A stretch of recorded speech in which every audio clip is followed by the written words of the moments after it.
Desde que eu nasci para Jesus, desde que eu tive o entendimento de quem Ele era, do que Ele fez por mim, de tudo aquilo que aconteceu, eu me questiono a respeito do cristianismo que eu vivo.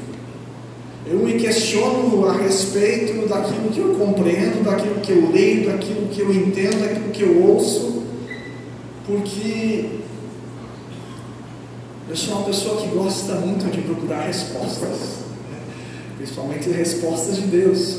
E o cristianismo que eu vivo é o mesmo cristianismo que eu vou influenciar as pessoas que estão ao meu redor. E isso é assim para cada um de nós. O cristianismo que nós vivemos é o cristianismo que nós vamos influenciar as pessoas que estão ao nosso redor. E o meu clamor por resposta sempre foi atendido por Deus. Deus, Ele sempre ouviu as minhas orações, e as respostas que têm vindo nos últimos tempos são respostas bem duras, bem desafiadoras. Talvez você está sentindo um pouquinho de calor a mais hoje aqui. Infelizmente, um dos nossos ar-condicionados resolveu não dar o ar da sua graça hoje. Então, vamos sair no abanador, né? Vamos fazer o melhor possível para resistir nessa noite. Hoje eu posso ver de camisa de manga longa para ajudar ainda, né? A melhorar o calor, né? Então, vamos juntos aí. Eu espero que esse fogo do Espírito Santo que desceu aí possa queimar e arder, né? Não só no seu físico aí, no corpo físico, mas também no teu espírito, amém?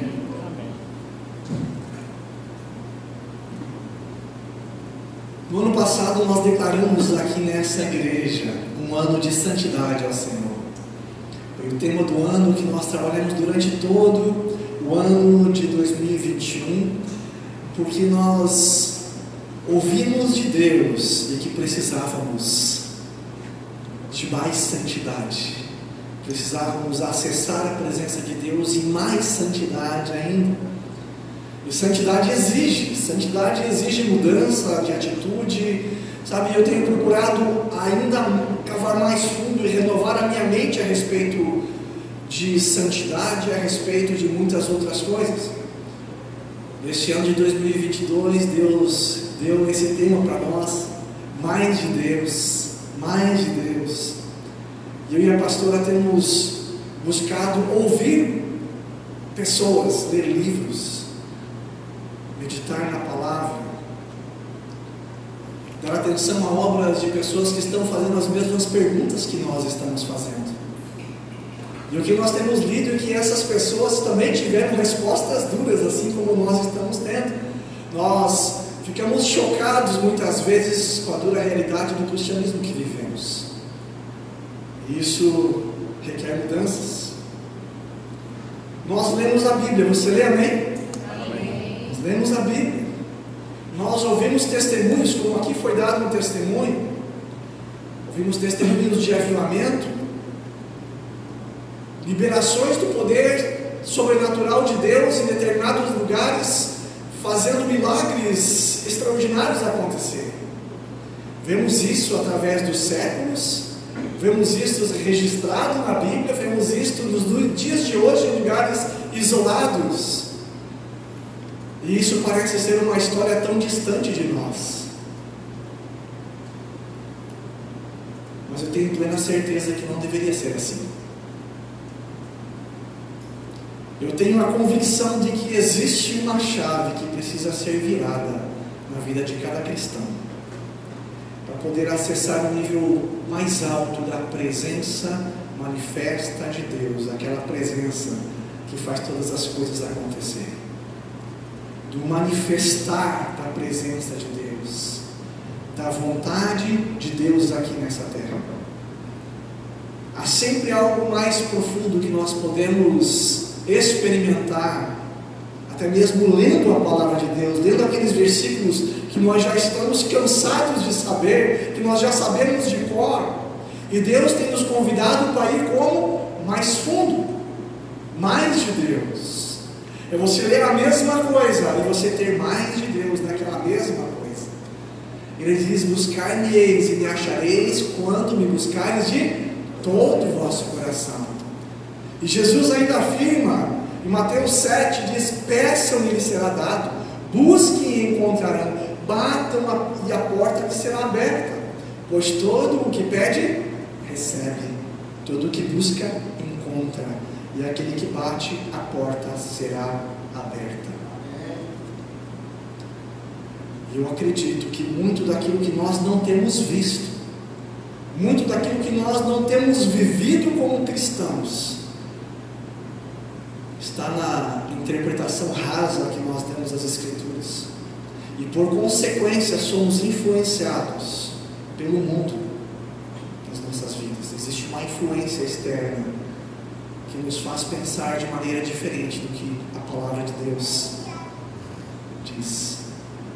Porque está escrito, Daniel 11, mas o povo que conhece o seu Deus se tornará forte e fará proezas. É isso que está escrito, e isso é a verdade. Existe algo que Deus quer revelar para nós hoje. Você está preparado para receber mais de Deus nesse lugar, hoje aqui? Amém. O seu modo de viver vai ser confrontado nessa noite. O seu modo de pensar vai ser confrontado nessa noite. Assim como o meu tem sido confrontado nos últimos meses.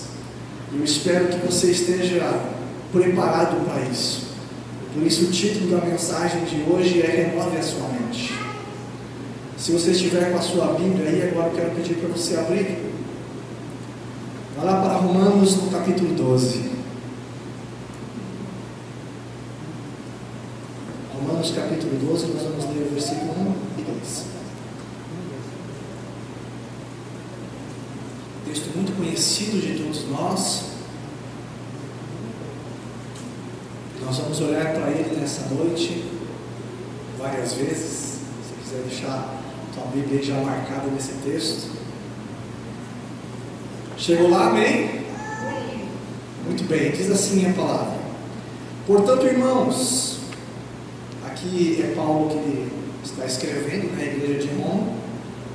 Portanto, irmãos, rogo-lhes pelas misericórdias de Deus, que se ofereçam em sacrifício vivo, santo e agradável a Deus. Este é o culto racional de vocês. Não se amoldem ao padrão deste mundo, mas transformem-se pela renovação da sua mente, para que sejam capazes de experimentar e comprovar a boa, agradável e perfeita vontade de Deus. Isso é o que está escrito, amém? Nós temos algo nesse texto que precisamos compreender.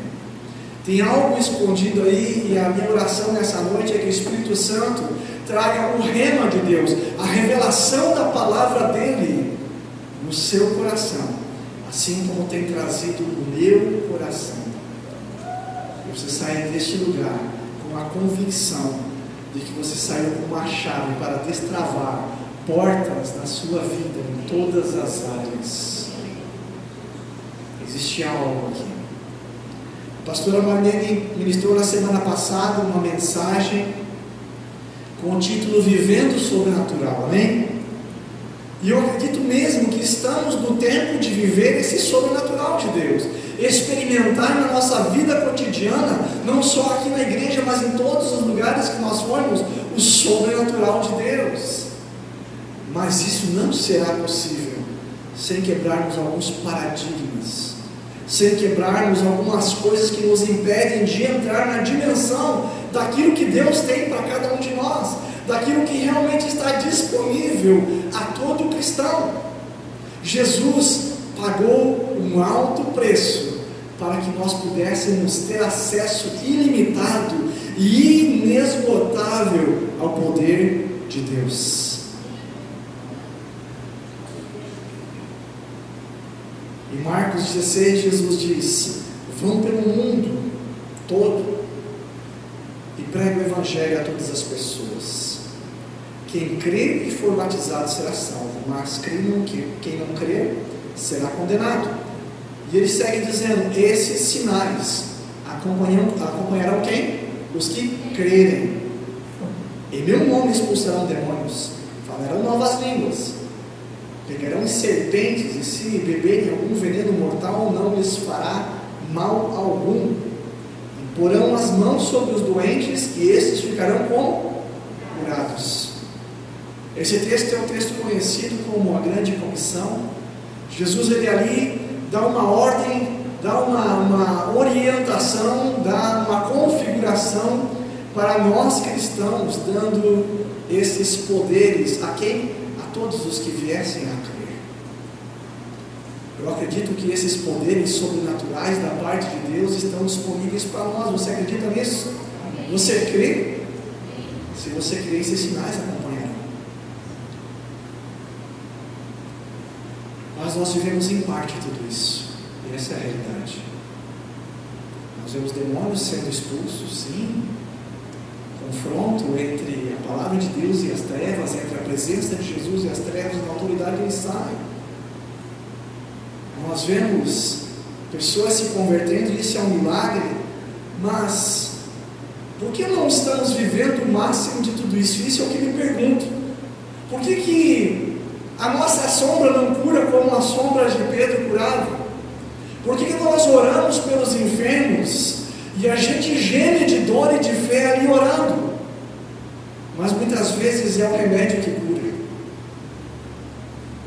Por quê? Eu me faço essas perguntas. Talvez você também se faça as perguntas. Por quê? O que está acontecendo? Por que nós não vemos essas mesmas coisas? Entenda que eu não estou reclamando. Eu estou me questionando. Porque eu tenho certeza que o errado nessa história toda não é Jesus. Porque Ele liberou tudo isso para nós. Está disponível. Nós temos acesso a todas essas coisas.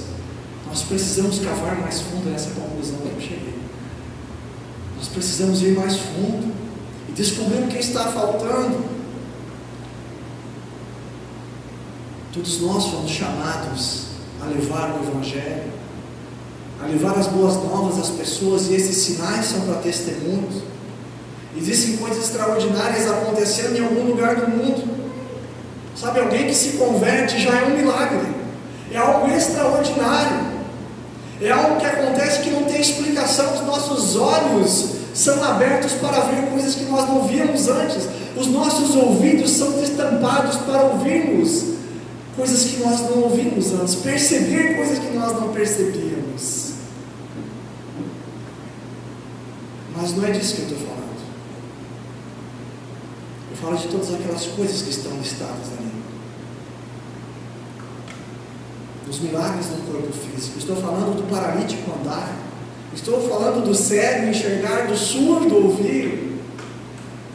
Aquele que tem esclerose múltipla ser curado, não ter mais. Aquele que o joelho não dobra, o joelho passa a dobrar, não tem dor, não vai ter dor. Aquele que tem o braço faltando, vai nascer um novo braço.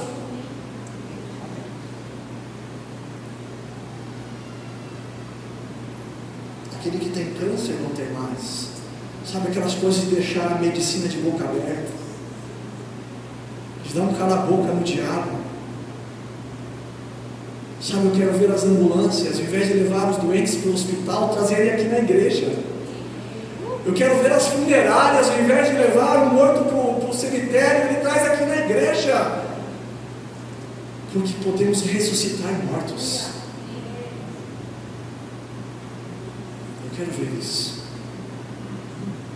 Porque esses sinais acompanharão os que crerem. Essa semana eu e a pastora tivemos uma reunião com os nossos discípulos, equipe pastoral, e nós compartilhamos algumas coisas que nós estamos lendo, e uma delas foi um milagre que aconteceu em uma igreja nos Estados Unidos. Um irmão orou pelo dedão do outro irmão que estava faltando. Foi até algo engraçado, inusitado. E ele orou com fé, e aquele dedão que tinha sido amputado, ele cresceu de volta.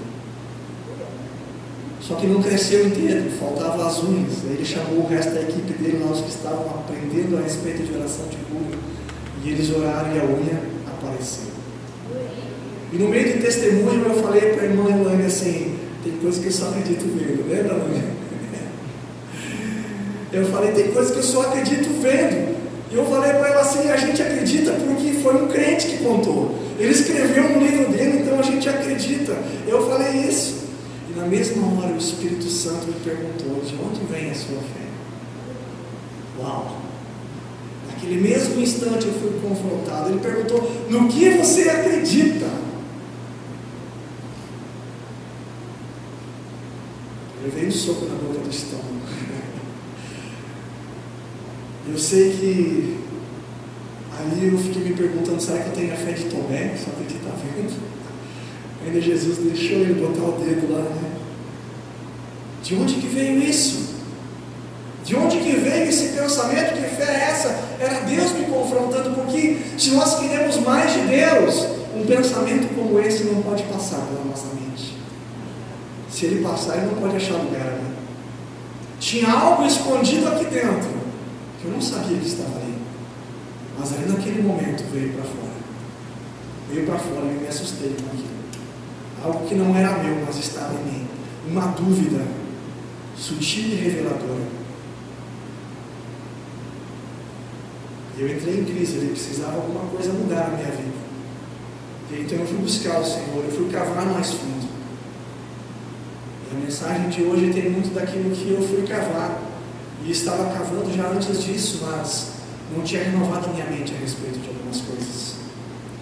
Deus continuou mostrando muitas coisas a respeito do sistema de crença que se instala na mente das pessoas.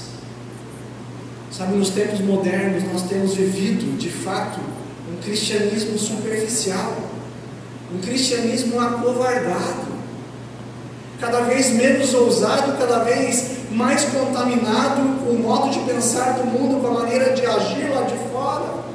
Nós dizemos que temos fé, mas os pensamentos de dúvida vêm e muitas vezes nós não sabemos lidar com esses pensamentos. Tem um apelo no dízimo aqui na igreja para você ofertar, e você vai lá no gasofilácio e você faz a sua oferta. E aí durante a semana vem aquele pensamento: e agora, o que eu vou fazer da vida? Uau, quem já passou por isso? Eu já passei. Eu já passei por isso. Na semana passada Deus estava falando comigo acerca de algumas circunstâncias, alguns sentimentos de medo que de repente apareceram no meu coração, de coisas que eu já tinha vencido. E eu cheguei a falar aqui na abertura do culto sobre a passagem da multiplicação dos pães, lembram? E depois de todas as impossibilidades dadas pelos seus discípulos, Jesus, ele teve a última palavra. Termina o texto dizendo: e Jesus disse. Todas as impossibilidades sumiram, desapareceram. E naquele dia, aqui neste lugar, aqui neste culto, eu saí fortalecido na minha fé, porque eu estava falando aqui, e era Deus que estava falando comigo, tratando algumas coisas no meu coração. Olha a oração de Jesus por nós, João 17. Dei-lhes a tua palavra, o mundo os odiou, porque não são do mundo, assim como eu não sou do mundo. Eu não peço que os tire do mundo, mas que os livre do mal. Não são do mundo, como eu do mundo não sou. E use Romanos 12, que o mundo tem uma forma. Não vos conformeis com este mundo.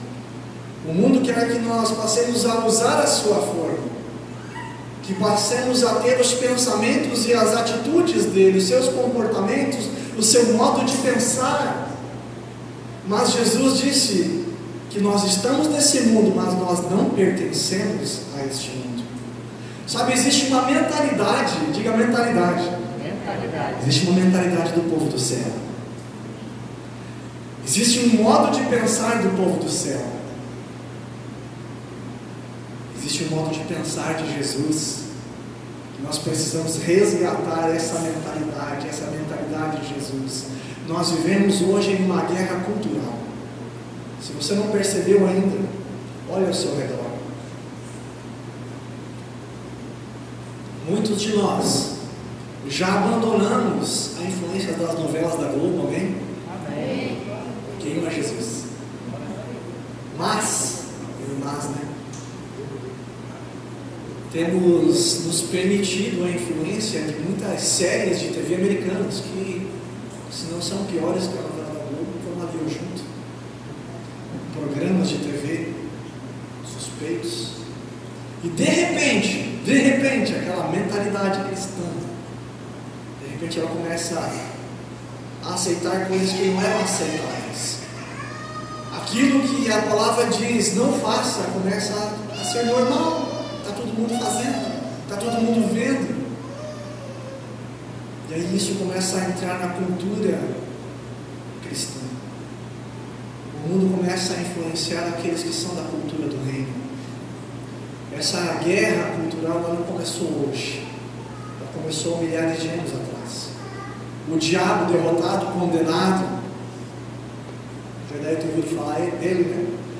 Ele usa de estratégias para tentar mudar os pensamentos daqueles que são do povo do reino. Usa de estratégias para frear o avanço do reino, para fazer com que o seu testemunho não seja muito diferente de quem está lá no mundo. E nós vemos tantas coisas por aí. Olhando para o passado, Alexandre o Grande, rei grego, da Grécia Antiga, dos gregos antigos, ele era um visionário, ele era um homem com uma mentalidade, eu imagino que inspirada pelo Tinhoso. Eles eram não apenas conquistadores territoriais, mas eles eram colonizadores culturais. Aonde os gregos passavam, onde eles iam, eles influenciavam a cultura local, com o seu idioma, com a sua arte, com a sua arquitetura, com a sua literatura, com a sua filosofia. E os filósofos gregos eram homens cheios da sabedoria humana, daquela terrena diabólica, né, que diz a palavra de Deus. Eram homens assim, cheios da lógica, cheios do debate, cheios da dialética, cheios do poder da persuasão. Alexandre ele venceu a guerra contra os persas e Jerusalém e toda a região onde o povo de Deus habitava passou a ser território grego. E ali então o povo de Deus passou pelo processo que é conhecido como helenização, ou seja, a implantação da cultura grega agregada à cultura do povo, uma mistura. Como os gregos eles eram um povo interessado assim pela leitura, pela cultura e tudo mais, num tempo eles reuniram ali os sábios escribas do povo judeu e foi traduzida a Bíblia para o idioma deles, foi traduzida a Bíblia antiga para o grego, e ali sutilmente começou a haver uma mistura. Aqueles homens que participaram desse processo saíram de lá impressionados com a sabedoria grega. E ali então eles começaram a influenciar a mistura cultural e fez com que grande parte dos judeus sucumbissem a esse modo de pensar grego. E ali aconteceu algo. O saber grego, a lógica grega, a dialética, a razão acabou tomando o lugar da fé. Isso tudo se misturou com a cultura hebraica. Isso é um pouco de aula de história para você conhecer um pouco do que acontecia e o que influencia isso hoje. E isso afetou drasticamente a maneira daquelas pessoas cultuarem a Deus.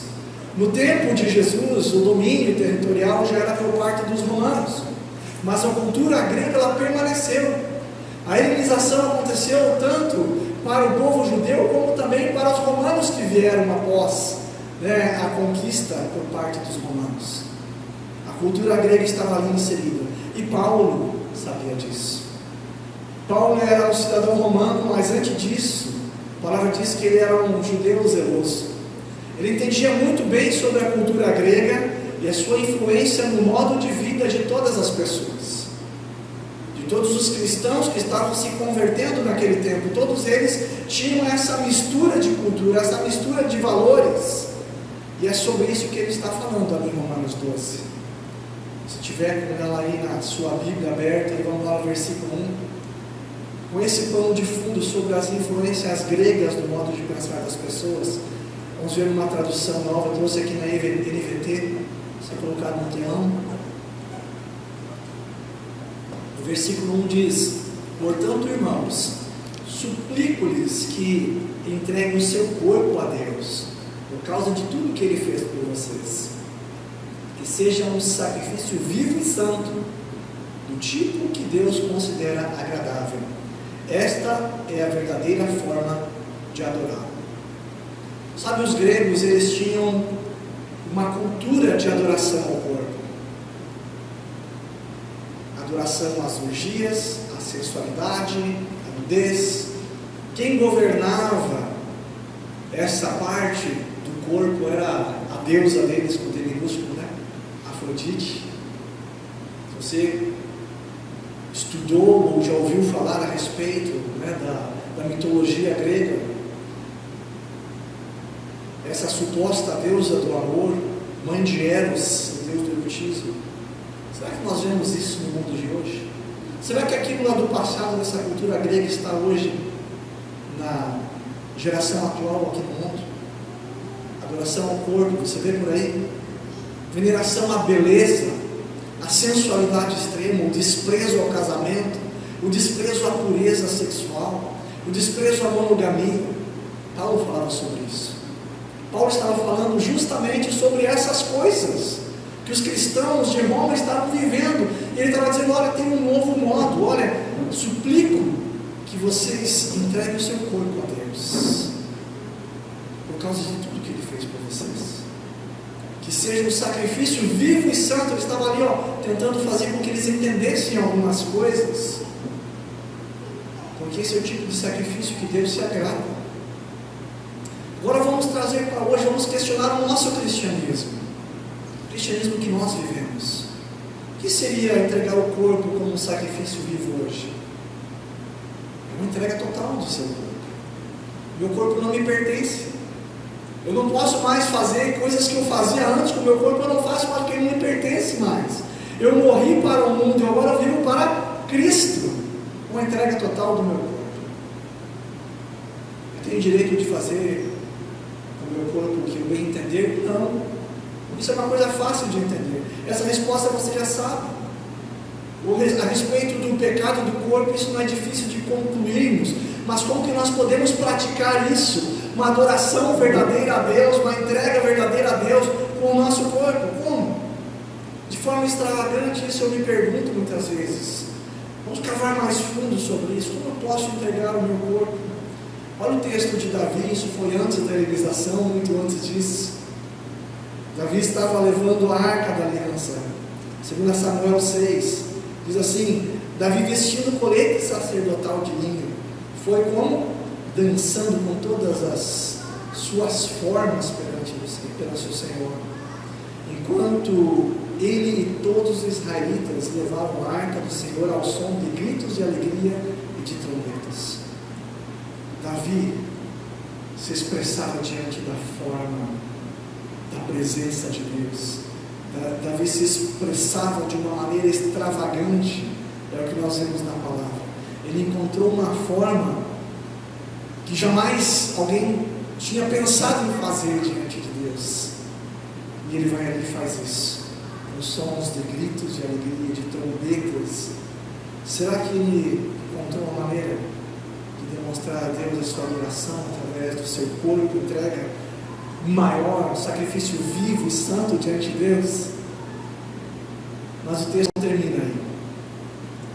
Depois disso vem a retaliação. Davi ele foi criticado por sua esposa Mical, porque ele era um rei, né, que já se viu o rei fazer uma coisa dessa, fazer essa extravagância na frente do povo. E 2 Samuel 6 continua dizendo: voltando Davi para casa para abençoar a sua família, Mical, filha de Saul, saiu ao seu encontro e lhe disse: como o rei de Israel se destacou hoje, tirando o manto na frente das escravas e seus servos, como um homem vulgar. Mas Davi disse a Mical: foi perante o Senhor que eu dancei, perante o Senhor que celebrarei e me rebaixarei ainda mais, e me humilharei aos meus próprios olhos, mas serei honrado por essas escravas que você mencionou. E até o dia da sua morte, Mical, filha de Saul, jamais teve filhos. Olha que interessante essa citação aqui, né? O que o meu corpo tem expressado na adoração a Deus? Qual tipo de entrega que eu tenho feito? É a da vergonha de Mical ou é da ousadia de Davi? Qual tipo de entrega eu tenho feito? É da altivez da Estéril ou da humilhação do rei? Qual delas você tem feito? Sabe de que maneira eu posso ser extravagante a Deus na entrega do meu corpo? Se você nunca pensou nisso, comece a pensar. Porque nós precisamos ir mais fundo. Nós precisamos de mais de Deus. Sabe, eu vejo aquelas pessoas que têm o dom da música, da dança, do ritmo. Essas pessoas têm uma facilidade no momento dos louvores aqui de se soltarem, de dançarem, de extravagarem na presença de Deus. Sabe, eu não tenho ritmo, eu sou desafinado para cantar, mas eu não quero nem saber. Se eu estiver na presença de Deus, eu vou me jogar e vou dançar, vou balançar, eu vou fazer a dancinha da virada, vou fazer qualquer coisa, porque o meu corpo precisa expressar de forma extravagante aquilo que está acontecendo na presença do Rei.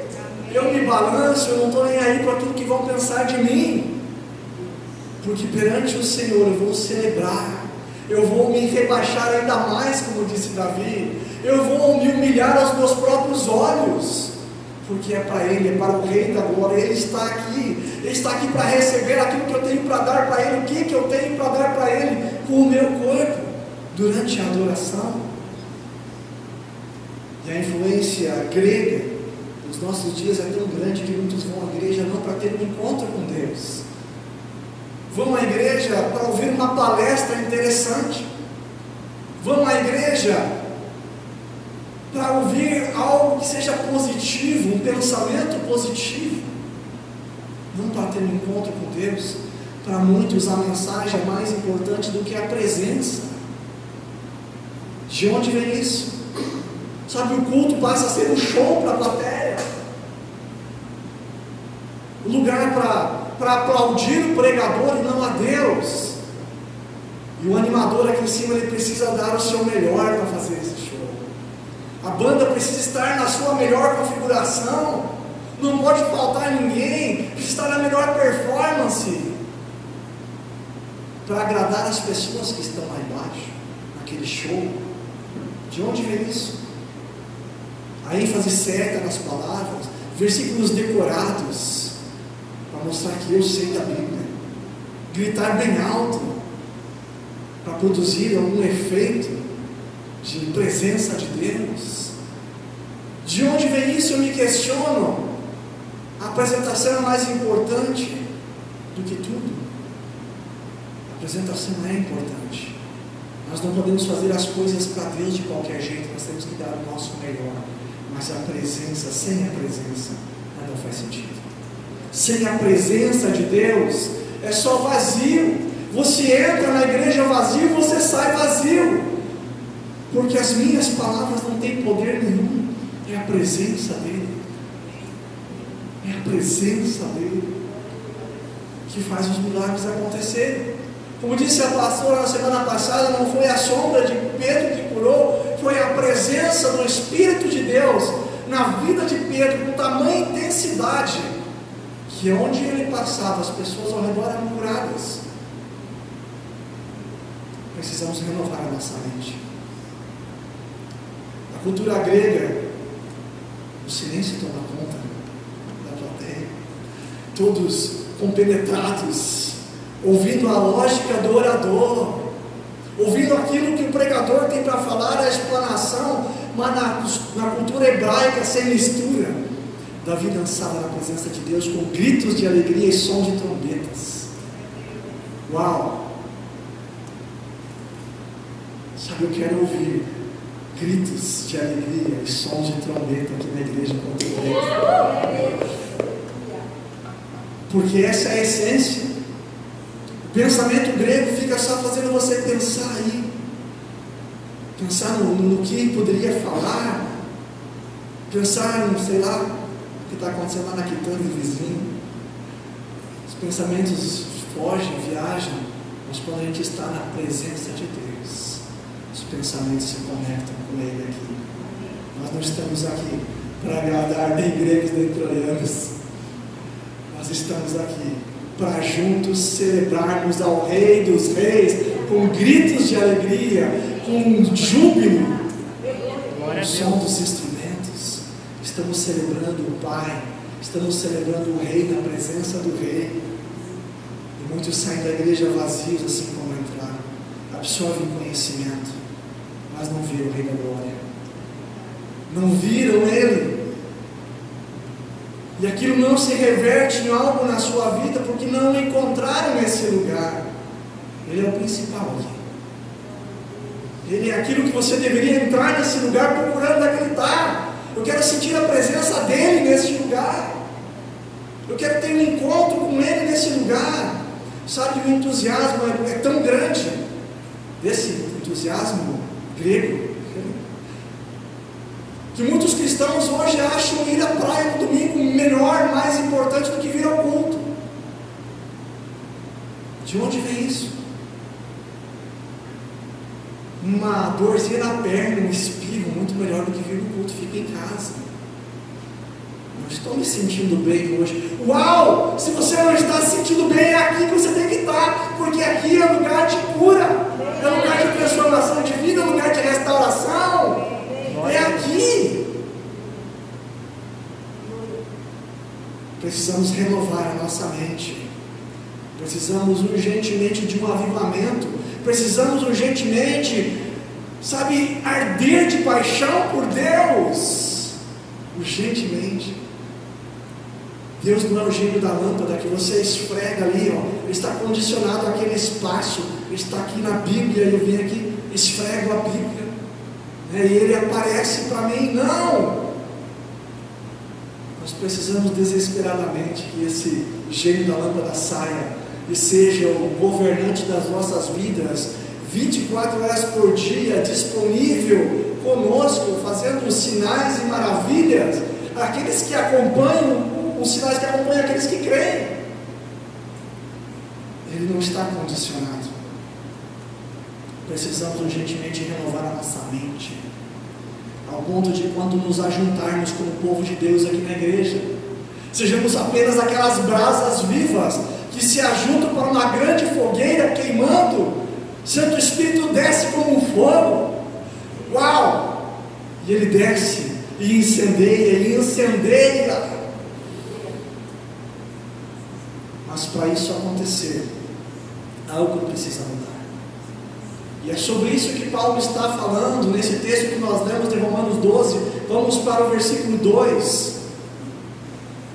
E lá ele diz: não se amoldem ao padrão deste mundo, mas transformem-se pela renovação da sua mente, para que sejam capazes de experimentar e comprovar a boa, agradável e perfeita vontade de Deus. Precisamos de mais de Deus. Este é o ano de mais de Deus. Para mais de Deus, nós precisamos primeiramente mudar algo aqui, na nossa mente. Precisamos mudar algo aqui, para experimentarmos isso que está escrito. Paulo lhe clama por uma transformação para os cristãos de Roma, uma mudança na sua maneira de pensar, na sua maneira de agir, na maneira de fazer as coisas. E a palavra aqui usada no original é a palavra metanoia. Durante os séculos se discutiu a respeito disso, o significado aprofundado dessa palavra, metanoia. E muitos dizem tantas coisas, mas metanoia ela não é só arrependimento, ou fazer penitências, como alguns dizem. É muito mais do que uma transformação, é muito mais do que um novo nascimento, é mais do que uma única experiência com Deus, de mudança na nossa mente. Que você mesmo sabe que quando você se converteu, quando você teve um novo nascimento, nem tudo na sua vida foi transformado, amém? Tem algumas coisas ainda que dia após dia vai recebendo transformação. Metanoia é a mudança de mente continuada e sustentada.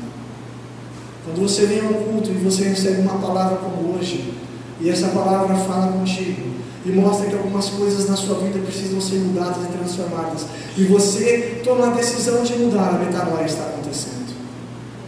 A mudança da mente está acontecendo. Ali está havendo sacrifício de vida. Ali está havendo morte para o pecado. Porque mudar custa, né? custa mudar. É entrega. J.B. Carvalho diz que a metanoia começa na conversão, dura por toda a vida. O arrependimento é apenas o início e não o fim da metanoia. Jesus, ele levou seus dias de ministério aqui na terra para fazer com que seus discípulos mudassem a maneira de pensar. Fazer com que seus discípulos mudassem essa lógica grega de pensar, para que eles realmente pudessem experimentar a boa, perfeita e agradável vontade de Deus. Você acha mesmo que é vontade de Deus que alguém morra de câncer? Você acha? Não é vontade de Deus. A vontade de Deus é curar. Se Pedro passasse por uma pessoa dessa com câncer, essa pessoa seria curada na hora, porque ali seria manifestada a boa, perfeita e agradável vontade de Deus. E é isso que nós buscamos. A boa, perfeita e agradável vontade de Deus manifesta em toda a terra, começando aqui, a partir de nós, a partir dessa igreja, a partir desse lugar. E essa foi a essência do ensinamento de Jesus para os seus discípulos. No começo, a sua mensagem para o mundo foi: arrependei-vos e crede no Evangelho. Jesus, ele usou as expressões: levantai os vossos olhos, as vossas cabeças. Jesus usou as expressões: se disser esse monte, ergue-te e lança ao mar. Jesus usava expressões estranhas como essas, expressões que queriam mostrar, na verdade, que existia algo mais disponível. Jesus, ele queria mudar a forma de pensar daqueles que estavam com ele, que estavam limitados às regras deste mundo, às regras naturais, porque os sinais acompanharão os que creem. Você só vai poder crer de fato se mudar a sua maneira de pensar. E Jesus tem nos chamado para mais de Deus, para viver algo novo. A Bíblia tem nos chamado a viver não de acordo com o que os olhos podem ver, mas segundo a fé. Sabe, seguir Jesus para os primeiros discípulos era viver de milagres. Era um milagre atrás de outro milagre. Seguir Jesus nos nossos dias precisa ser viver de milagres. E nós vamos viver esse tempo aqui, neste lugar. Os milagres são testemunhos de que Jesus vive, de que Ele cumpre as suas promessas. Sabe, quando você vê um milagre diante dos seus olhos, não sei se você já viu uma pessoa sendo curada ali. Não tem discussão de teologia, de lógica, não tem o que discutir. A minha conversão não foi diante de dois milagres extraordinários, incontestáveis. Por mais duro que o meu coração pudesse ser, quando um menino de 3 ou 4 anos de idade foi diagnosticado com uma doença incurável, era gente da nossa família, gente de perto, gente que nós amávamos, e ele tinha 6 meses de vida. Essa era a notícia. Nós não conhecíamos esse Jesus como conhecemos hoje. Mas o casal, os pais desse menino foram convidados para ir a um retiro de casais, e eles foram para aquele lugar, e aquele menino lá recebeu uma oração, e ele foi milagrosamente curado. Nos mesmos dias, a avó desse menino, apareceu um nódulo, um tumor na cabeça dela, pressionando o cérebro, dores de cabeça insuportáveis.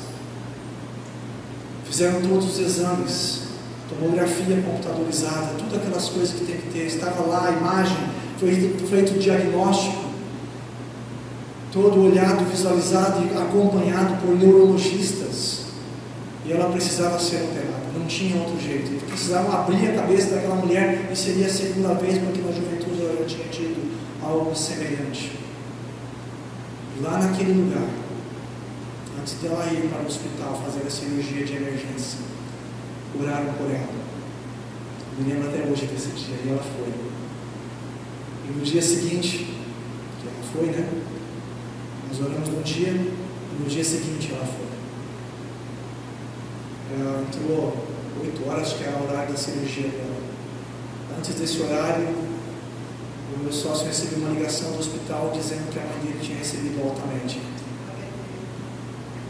Antes dos médicos tocarem nela, aquele tumor tinha saído dos exames. O laudo estava lá, mas não tinha nem na imagem, nem nela.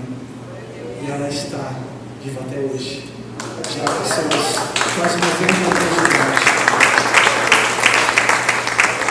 Sabe, quando a gente vê um milagre, o que você vai discutir diante disso? E ali foi a minha conversão no meio desses milagres. O que você vai dizer diante do milagre? Que você quer discutir a lógica? Você quer discutir se é pecado, se pode ou não pode? Se isso pode comer, se isso não pode? Cristianismo não é sobre regras, é sobre o manifestar, sabe, da bondade de Deus sobre a vida de todo cristão. É sobre experimentar a boa, perfeita e agradável vontade de Deus.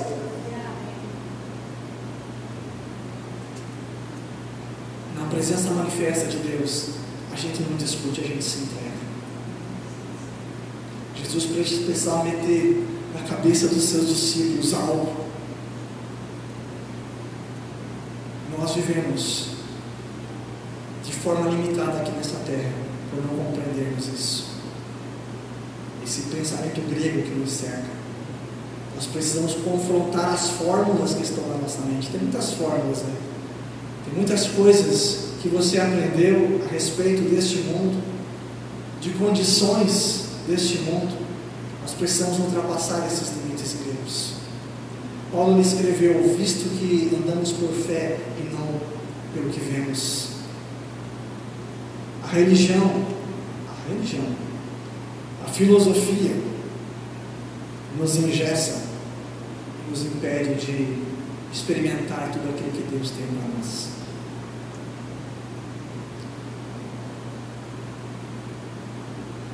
A fé não respeita as impossibilidades naturais. Paulo nos diz que nós temos a mente de Cristo. Vou convidar o louvor para estar subindo. A mente de Cristo não está condicionada às circunstâncias. Você ouviu isso? A mente de Cristo não está condicionada às circunstâncias. E nós temos a mente de Cristo.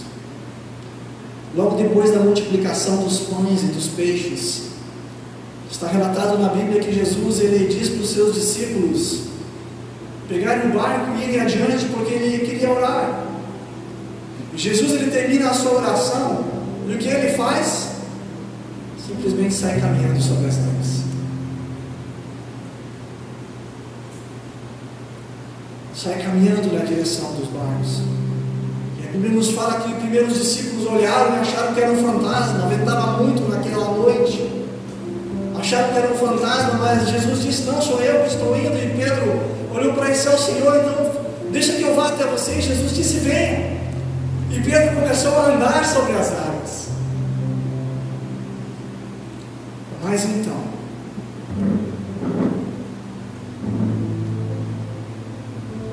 a forma de pensar grega de Pedro, olha para o vento. Pedro para e olha: poxa, estou andando sobre as águas, isso é impossível. E aí o que acontece? Ele começa a afundar. Pedro ele coloca a razão acima da sua fé.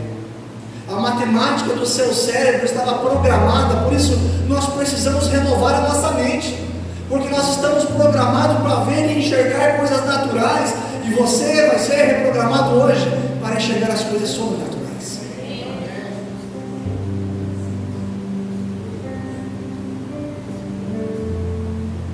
O milagre terminou quando a fé de Pedro foi abalada pela sua razão. Quantas vezes milagres deixaram de acontecer na sua vida porque você deu lugar para a razão no lugar da sua fé?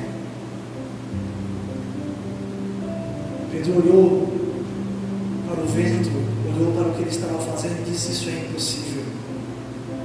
Seus sentimentos, a sua mente o traíram. Não deixe a razão grega te fazer duvidar da sua fé cristã. Não deixe. Renove a sua mente.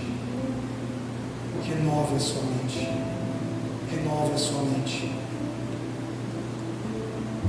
muito tempo atrás eu era um jogador daqueles de videogame, joguinhos de computador. E naquele tempo, na antiguidade, tinha alguns jogos que tinham um modo Deus, modo God. Você digitava alguns códigos ali no teclado e ativava um modo que você podia quebrar todas as barreiras daquilo que o jogo tinha sido programado. Você ficava realmente como um Deus naquele jogo. As coisas naturais do jogo deixavam de existir. E o jogador passava a ter poderes insuperáveis. Existe uma chave a ser virada na sua vida. Umas teclas para você apertar, para você ativar o modo God na sua vida. Porque esse poder já está disponível para você. Jesus queria ensinar isso aos seus discípulos. Nós precisamos lutar contra a mentalidade das impossibilidades e simplesmente fazer a nossa mente acreditar que é possível. É possível. Paulo disse: pense nas coisas lá do alto, onde Cristo habita. Jesus orou: faça-se aqui na terra como no céu. Está disponível para nós.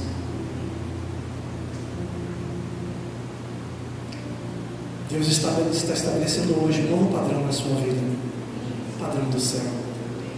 Jamais esqueça disso. O padrão do céu é o padrão do ilimitado. Não duvide, creia. Apenas saiba aquilo que Deus está entregando nas suas mãos hoje. Renove a sua mente. Você ouviu essa mensagem hoje? O Senhor tem falado ao seu coração. Amém? Quero orar com você nessa hora e depois nós vamos cantar uma canção.